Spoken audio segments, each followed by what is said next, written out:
Bonjour tout le monde, on se retrouve aujourd'hui pour le déballage de Bloodborne, de board game, qui est par Cool Mini or Not. Pour ceux qui se disent, ça, il n'y a pas déjà eu un jeu de Bloodborne? Oui, il y a eu Bloodborne de card game, et en fait, si on pouvait le comparer, parce que c'est un peu certaines mécaniques qui se ressemblent avec Dark Souls.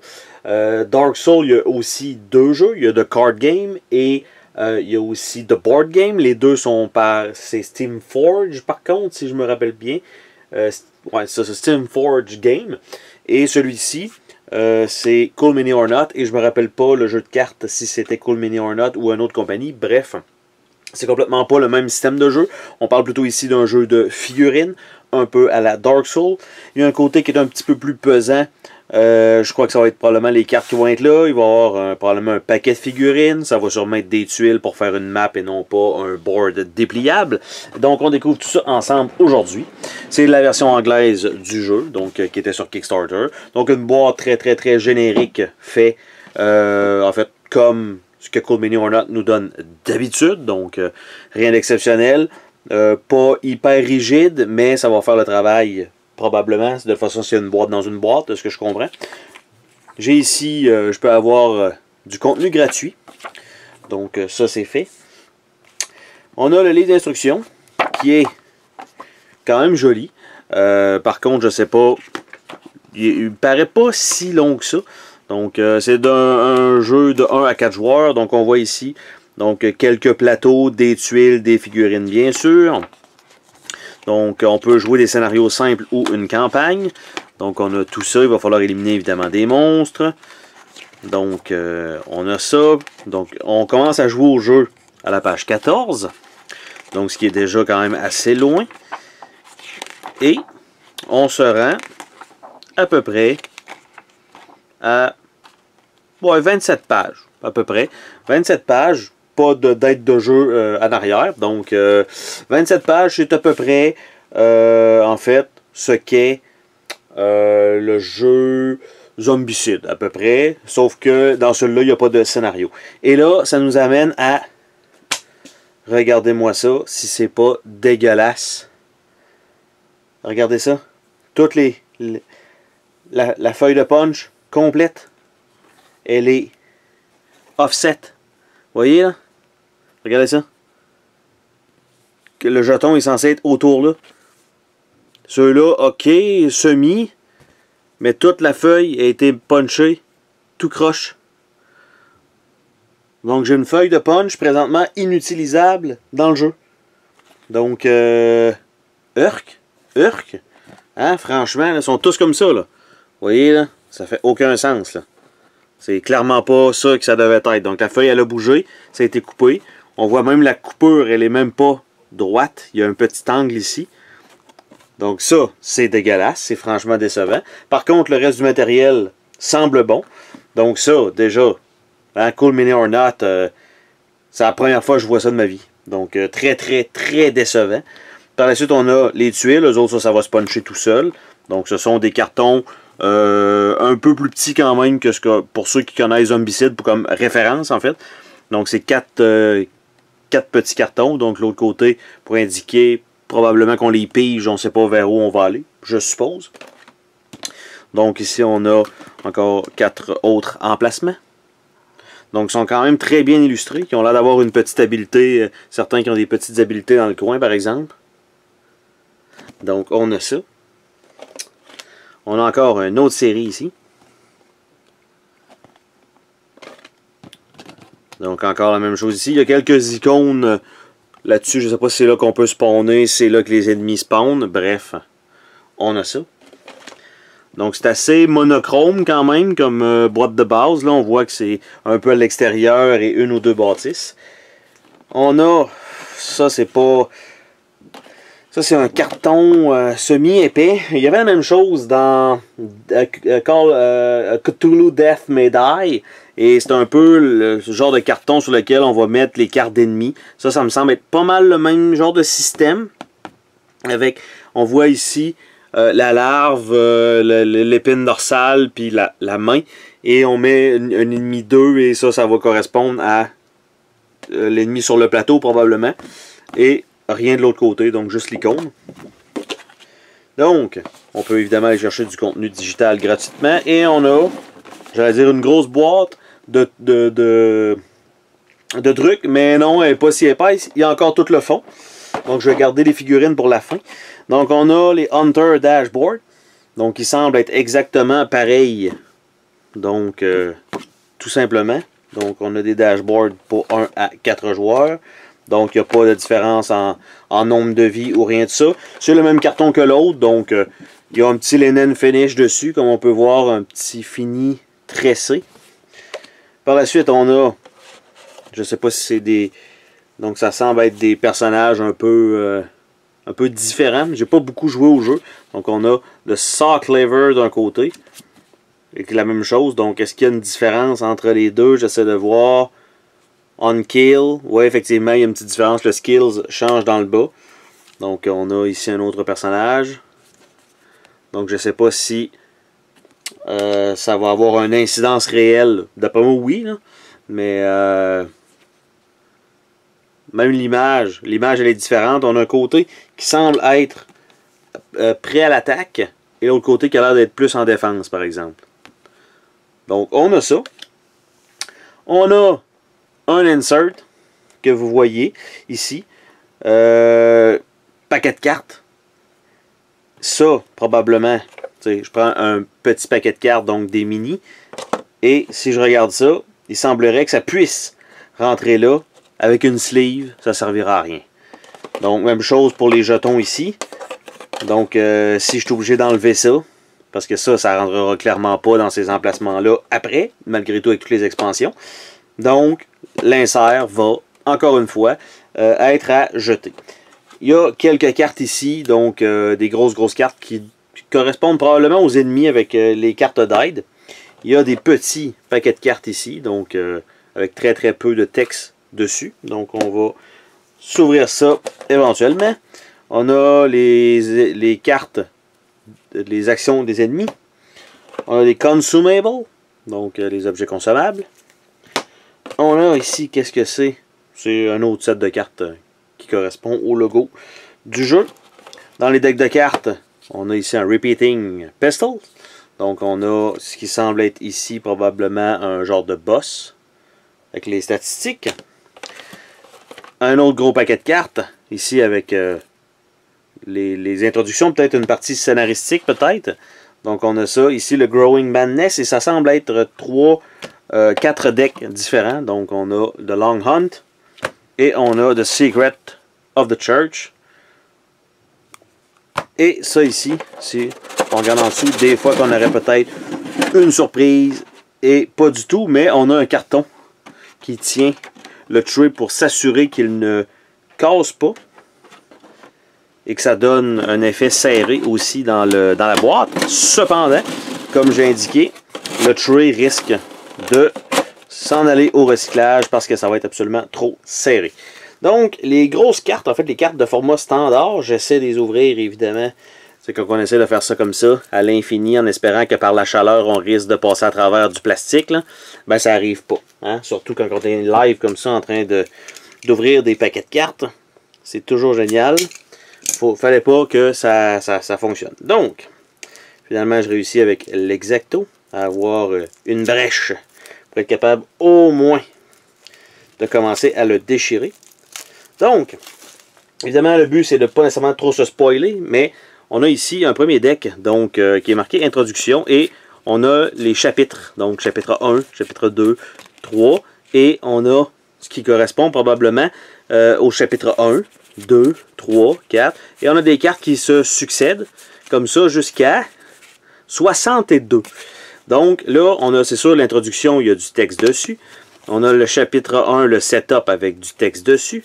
On a encore une fois la même chose ici. Même chose ici. Et mettons, par exemple, le 1, ben, on a ça ici, qui est du texte. Donc, le premier objectif. Donc, quand même écrit, la police de caractère, peut-être, va être dur à lire. Beaucoup de texte d'ailleurs, si pour ceux-là qui sont pas fans des jeux anglais, donc peut-être attendre une traduction française pour ça, parce qu'il y a l'air d'avoir beaucoup de texte. C'est sûr que on ne regardera pas chacune des cartes pour pas se spoiler, parce que je pense que c'est un peu ça, surtout qu'il y a un ordre précis. S'il n'y avait pas eu d'ordre, ça m'aurait fait plaisir de tout vous les montrer. Mais on a ça 3 fois. Donc on va regarder, là j'avais ce qui semblait être 3 chapitres. Donc pour ce scénario-là, on va regarder, voir les autres, si on a exactement, ça semble être pas mal similaire en termes de nombre de cartes dans chacun des decks. Bref, on va regarder quand même. Donc, The Long Hunt, donc on a l'introduction qui est à peu près pareille. On a chapitre 1, chapitre 2, chapitre 3, et on a les cartes jusqu'à 60, celui-ci. Donc un petit peu moins de cartes dans la longue chasse. On a par la suite le Growing Madness. Donc on va aller voir ça. Ça doit être, encore une fois, similaire, le même genre de principe. Là, c'est sûr que ça donne pas grand-chose à savoir visuellement parlant. Ça ne nous indique pas comment le jeu se joue.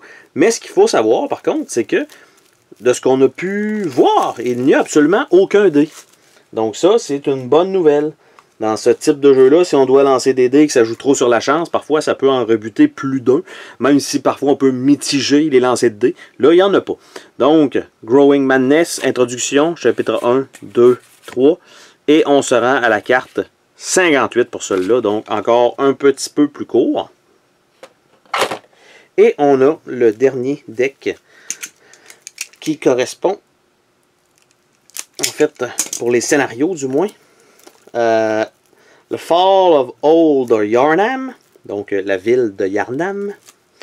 J'essaie d'ouvrir ça. Le plastique aurait pu peut-être être un petit peu plus rigide avec, tu sais, la petite languette un petit peu plus rigide qu'on peut tirer pour ouvrir les paquets. Ben là, il n'y a pas ça. C'est vraiment un petit cellophane cheap. Puis c'est ultra dur à ouvrir. C'est peut-être pour ceux qui ont choisi celui-là. Puis il colle partout, évidemment. Donc, on a encore une fois scénario d'introduction, super bien illustré malgré que c'est la même chose. Donc, on a encore une fois scénario 1, 2 et 3. Et on s'en va de 1 à 54. Donc, la plus courte, probablement la première aussi de la série. Et il y a un petit peu plus de place, donc, qui va nous permettre d'ouvrir ce petit paquet de cartes-là. Donc, en carte format standard, bien sûr. Donc, qu'est-ce que c'est exactement? Donc, on a le Repeating Pistols. Et probablement qu'il est accessible et pas accessible, peut-être. Donc, on a ici un autre objet. Encore une fois, ce sont des linen finish. Donc, bonne qualité de carte.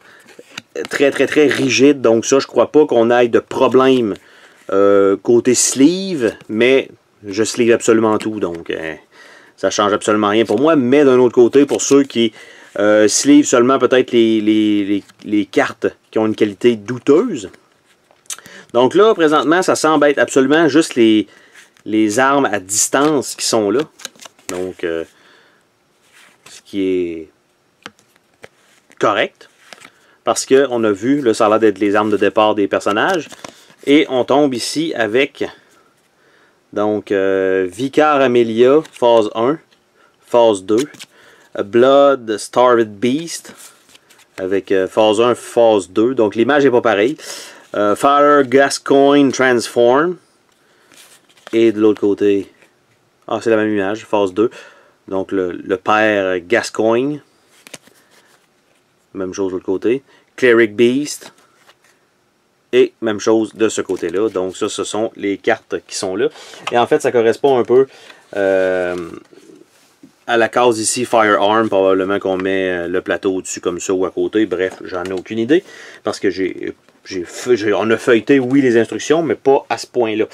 Donc, ça fait le tour des grosses cartes comme ça. On va regarder les cartes format tarot. Donc, format tarot, je crois que c'est du 70 par 120.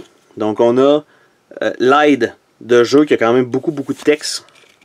Donc, qui est recto verso. Donc, une pour chaque joueur. Donc, ça, c'est bon. Par la suite, on a Hunter Mob. Huntsman Minion. Et là, de l'autre côté, j'essaie de voir.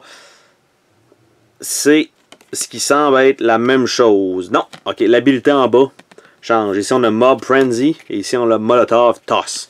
Donc, on a ça. On a Huntsman Minion. Donc, on a ça. Après ça, on a le Scourge Beast. Donc avec une autre habileté de l'autre côté. On a le Church Servant, qui est la même image de l'autre côté. Ça, il aurait peut-être pu faire un petit effort là-dessus. Il y avait quand même du budget. Là. Male Beast Patient. On a le Female Beast Patient. On a le Church Giant. On a le Old Hunter Jura. On a le Alfred Hunter of Vile Blood. Donc, il semble être un ennemi. On a Jura Halai, qui semble être un ennemi. Helen the Crow. On a Yosefka. On a Old Hunter Henrik. Et on a A Bloody Crow of Cainhurst. Donc évidemment, on ne voit pas bien ici avec l'éclairage et tout ça. Mais les textes sont différents. Par la suite, on va passer donc les petits paquets de cartes. Il y en avait, j'allais dire 3, mais il semblerait que j'essaie de voir dans l'ordre qu'ils étaient placés. Et en fait, ça va comme ça. Ok, j'arrive pas au bon nombre, mais c'est pas grave. On va les ouvrir tout simplement. Donc on va commencer par les actions des ennemis. Enemies Action. Si je suis capable d'ouvrir ça. Ça va me défoncer le pouce. Donc, ces mini-cartes-là. Et il y en a, je pensais qu'il y en ait beaucoup plus. Mais il semblerait que c'est uniquement donc ces cartes-là. Il y en a peut-être avec un autre deck. Donc, à utiliser probablement l'habilité, utiliser le spécial, le basic et le basic. Donc, c'est comme ça que ça fonctionne. Les actions ennemies. Par la suite, on a le Cleric Beast en phase 1. Et on l'a en phase 2. Donc, on va sortir toutes les cartes qui correspondent à ça. Et en fait, qu'est-ce que ça donne? Ben, la phase 1, c'est pratiquement que du texte. Donc, on a les types d'attaques qui fait beaucoup penser à Dark Souls. Donc, il y a des cartes différentes pour les attaques. Et éventuellement, quand il va tomber niveau 2, ben, je suppose que c'est... Il va attaquer beaucoup plus fort, tout simplement. Et voilà. Donc, le Cleric Beast. On a le Père Gascogne, qui est la même chose en version donc niveau 1. Je ne sais pas si ça correspond sûrement aux attaques dans le jeu. Probablement. J'ai pas assez joué. J'ai juste débuté le jeu. J'ai fait 3-4 kills. Et non, je ne suis pas mort, mais j'ai arrêté simplement de jouer. Et je suis passé à autre chose parce que je me suis dit qu'il fallait que je fasse la série des Dark Souls avant. Même je sais que ça n'a pas nécessairement de lien direct. Par la suite, on a le Père Gascoigne. Donc, qui est là. Je le prononce probablement mal. Lui, il semble être un petit peu peut-être plus facile parce qu'il n'y a pas beaucoup de texte. Mais vous voyez que si c'est des cartes qui sont à mettre une à la suite de l'autre, j'espère qu'on va juste piger, on active cette carte-là et c'est tout. Parce que s'il y a une suite à faire ou quelque chose comme ça, ça doit être plutôt pénible de faire l'activation totale des monstres. Donc ça. On a un autre beast, donc le Blood Starve. Donc on a ça ici. Donc avec évidemment son niveau 1 puis son niveau 2. Donc on a tout ça qui est là. Ça fait encore une fois un bon paquet de cartes. Dans les derniers déballages, on dirait qu'ils se sont gâtés sur le nombre de cartes. Et on a Vicar Amelia, qui est le dernier ennemi, on va dire, pas générique, du jeu qui a plus l'air d'être un boss. Donc on a ça. J'ai bien hâte de voir les figurines d'ailleurs, qu'on se garde pour la fin. Malgré que je ne pourrai pas jouer parce que j'ai un plateau de jetons totalement déphasé. C'est complètement ridicule. Donc je ne sais pas s'il y a quelqu'un d'autre qui a eu ça, bref, dans la campagne Kickstarter, mais j'espère qu'ils vont pouvoir me remplacer ça. Je ne sais pas si ça va prendre du temps, mais une chose est sûre, c'est plutôt ordinaire. Donc, on a un paquet de cartes qui sont toutes des cartes exactement pareilles avec c'est le dessus du jeu qui est là, donc qui a l'air d'être des cartes génériques comme ça avec pas d'artwork pratiquement. Donc page 1. Donc clear the slot, donc enlever un item, faire un dodge. Donc ça a l'air d'être des habilités que nous on utilise plutôt. Donc paquet de cartes génériques totalement. Donc ça, c'est fait. Par la suite, d'après moi, c'est peut-être plus celui-là qui va là. On a un paquet de cartes consommables, mais je vais plutôt y aller avec l'autre paquet de cartes du même genre, qui va aller dans l'autre pile à côté. Donc, ils sont même pas tous ensemble. Là, encore une fois, je suis en train de me battre avec le foutu plastique, bordel. Ça veut dire que là, toutes les boîtes que je vais ouvrir, parce que vous avez vu dans l'ouverture du colis, en fait, dans les 2 boîtes que j'en ai reçu un paquet. Et là, je vais avoir à me faire chier avec ça. Donc ça, c'est quand même plutôt dommage. Donc, on a encore une fois, c'est le même type de carte. Et encore une fois, avec pratiquement aucun artwork dessus, ben, on a des trucs un peu différents comme ça. Donc, qui vont avoir... D'après moi, on va remplir notre main avec ça. Et on va avoir des actions possibles à faire. Tout simplement. Donc, avec soit le symbole là, le cœur ou quelque chose comme ça. Donc, c'est des cartes plutôt génériques.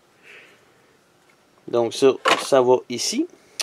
Par la suite, on va regarder ce paquet de cartes ici. Que j'ai réussi à ouvrir pratiquement du premier coup. Moi, j'ai un pouce en sang, mais c'est pas grave. Donc, on voit pas trop qu'elle a une viale. Donc, en fait, il y a quelque chose d'un côté. Donc, ça fait tel truc, mais on a l'image. Donc, voici ce que c'est. Voici l'effet. Voici l'image. Donc, on a Blood Shardstone, Empty, Phantasma Shell, Messenger Gift, Tiny Truss, Hunter Torch, Ogre of Ebri, Etas, Old Hunter Bone, Beast Roar, Executioner Glove, Call of Beyond, Blood of Adela, Blood of Ariana, Hand Lantern, Carriel Rune Guidance, Carriel Rune Blood Rapture, Carriel Rune Formless Odeon, Carriel Rune Communion, Clawmark, Beast, Odeon Wraith, Hunter, Moon et High. Et on a donc les effets complètement de l'autre côté. Donc je ne sais pas si c'est, par exemple, aller chercher telle carte pour tel objet, on a un petit flavor text et un effet. Donc, au lieu d'avoir ça, ça veut dire ça, d'après moi, c'est des cartes vraiment qu'on va chercher. C'est indiqué, prenez cette carte-là précise et non pas piger dans ce deck-là. Ça fait absolument pas de sens. Parce qu'on voit c'est quoi la carte qu'on va avoir. On ne sait pas c'est quoi l'effet, par contre. Il y a peut-être ça. Du côté spoil, peut-être qu'on ne doit pas voir les effets. Mais, bref, les cartes sont montées de cette façon-là. Donc ça va aller ici. Et on a des objets consommables qui, eux autres, semblent être plus des cartes aléatoires qu'on va pouvoir piger pour l'aspect peut-être un peu dungeon crawler dans un sens. Donc ce sont un petit paquet de cartes consumable, comme ça. Donc là, ici, c'est l'image avec l'effet lui-même. Donc on a ça, on a des sédatifs probablement 2 fois. On a 2 sets d'antidotes, on a 2 sets de couteaux de lancer. On a ici Numbing Mist, Cocktail Molotov 2 fois. Pungent Blood Cocktail, Peeble. Beckoning, non pas Reckoning, Beckoning Bell. Cold Blood Dew, Blue Elixir. Beast Blood Pellet. Bull Hunter Mark. Quicksilver Bullets. Lead Elixir. Fire Paper, très générique. Blood Vial. Et Bolt Paper. Donc, on a ça, qui vont être des cartes qui vont être ceux-là aléatoires, contrairement à ce qu'on a vu auparavant. Donc, ça, j'ai peut-être des cartes qui vont se déplacer. Donc, j'aurai pas le choix déjà d'en mettre comme par exemple ici, pour être sûr que ça ne revole pas partout. Donc, ça ici, je vais remettre tout simplement les plateaux où ils étaient. Donc, ça, c'était simplement là-dedans. Ils vont probablement arrondir à la longue parce que c'est un peu le genre de carton qui va faire ça. Et les figurines, quant à elles, elles sont dans la grosse boîte brune. Et quand je sors tout ça de là, ça a l'air de ça. Donc, première des choses, on a des bases pour nos 4 personnages. Donc, mettre des couleurs. On a nos 4 personnages qui vont être, je sais que ça tombe pas, donc on a 4 héros. Donc, on a celle-là qui avait la grosse épée. On a celle-là qui a la grosse hache. Allez, viens-t'en. Donc, on a ça avec la grosse hache. Par la suite, on a celle-là qui a le gros canon. Donc, voilà. Donc, la figurine est quand même petite des héros. Franchement, je m'attendais à ce qu'il soit peut-être un petit peu plus gros. Et on a celui avec le Meat Cleaver et un pistolet, donc le personnage générique. On a par exemple ici un genre de fantôme qui n'a aucun visage. Un peu dommage. Donc il aurait peut-être pu faire ça. Non, on le voit pas, mais si on le regarde comme il faut, on voit quelque chose. On a un genre de loup-garou qui est probablement un des boss. Donc les détails sont quand même pas mauvais. On a ici probablement un des boss qu'on a vu d'ailleurs. C'est une figurine grise, c'est pas une figurine d'un des personnages. Donc ça doit être un ennemi. On a des genres de petits loup-garou slash lutin. Donc on a ça. Et ça, c'est ce qui fait le tour du premier plateau qu'on peut mettre de côté.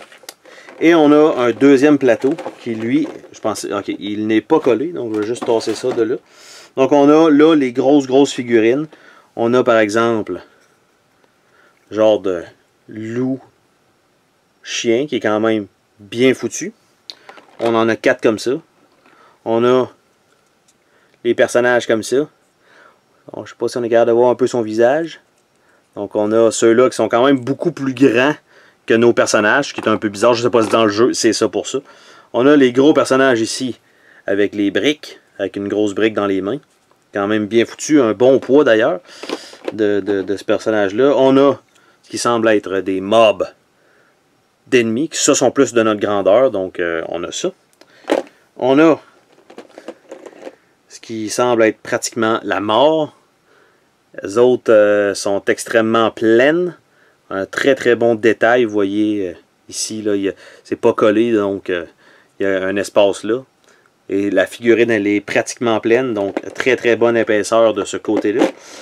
Par la suite, il nous reste les 3 boss. Donc on a celui-ci, qui est bien détaillé, bien foutu. Et on voit clairement bien la cage thoracique, en fait. Donc ça, très beau détail là-dessus. On a ici, encore une fois, une autre grosse figurine extrêmement pesante, qui fait un peu peur, en fait. Donc on ne sait pas trop qu'est-ce que c'est que ça, mais ça là, c'est quand même bien. Et on a une giga figurine, elle qui est la plus grosse, en fait, du truc. Donc vous voyez à peu près dans la grosseur de ma main. Ils ont déjà fait plus gros qu'Old Mini or Not avec le Cthulhu extrêmement gros, le bibelot pratiquement. Mais là, celui-là est quand même bien foutu, un bon détail sur le bras pour ceux qui aiment peindre. Donc des figurines, ça va être excellent pour eux. Donc c'est ça, donc la totalité des figurines du jeu de base, parce que bien sûr, moi j'ai une panoplie d'expansions qu'il va falloir que j'ouvre éventuellement aussi. Mais on a au moins ça qui est là. Le petit tray ici ne tient pas vraiment bien, donc ça va être plutôt ordinaire à remettre donc, dans la boîte, parce que tout est en train de se séparer. Mais c'est réussi, donc ça c'est fait. Je vais refermer donc la boîte de carton et je vais nous remettre tout ça dans la boîte. Donc ça a l'air de ça. Donc comme j'ai dit, le tray va clairement partir. Il va y avoir probablement des jetons, tout ça, qui vont aller dans cette boîte-là au travers des trays. On a ça qui va là. On a le paquet de tuiles carrées qui vont être à puncher. On a ma feuille de punch qui sert strictement à rien, donc c'est dégueulasse, c'est injouable. C'est complètement ridicule. Un livret de règlement, belle épaisseur, belle qualité. Et on a ça ici. Par contre, ce que j'ai pas montré, c'est le tour de la boîte. Il y a quelques artworks, mais rien d'exceptionnel.